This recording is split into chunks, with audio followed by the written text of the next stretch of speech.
Unit 9, Recording 2.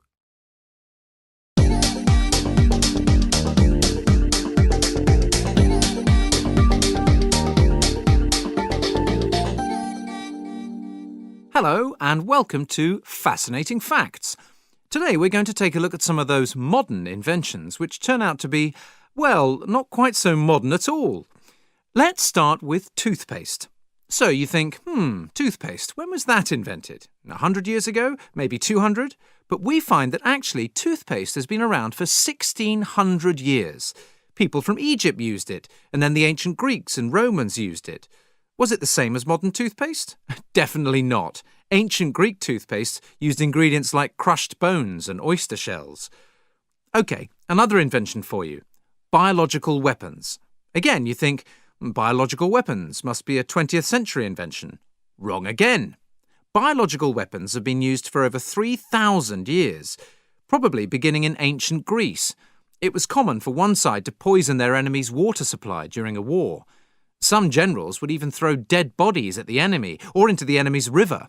One leader, called Hannibal, even put poisonous snakes into pots and threw them onto an enemy's ship.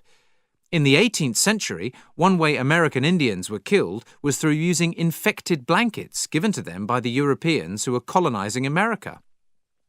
Next topic, football. Just how old is the game? The answer is we don't really know.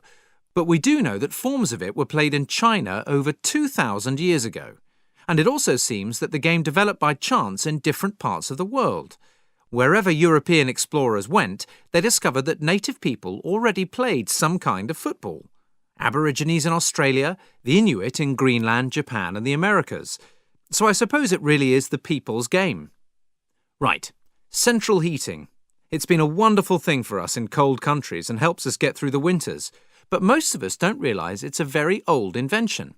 Once again, the ancient Greeks were the first in Europe over 2,000 years ago, although there was a similar system in Korea.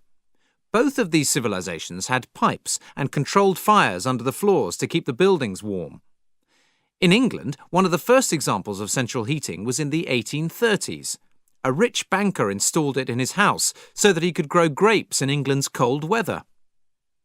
The final invention we're going to look at today is the good old umbrella. If we look at a number of ancient sculptures from Egypt and Persia, which is now called Iran, it's clear that the umbrella has been around for a long, long time, certainly more than 2,000 years. Interestingly, it seems that only kings or very important people had umbrellas in these sculptures. So they were a symbol of high social class.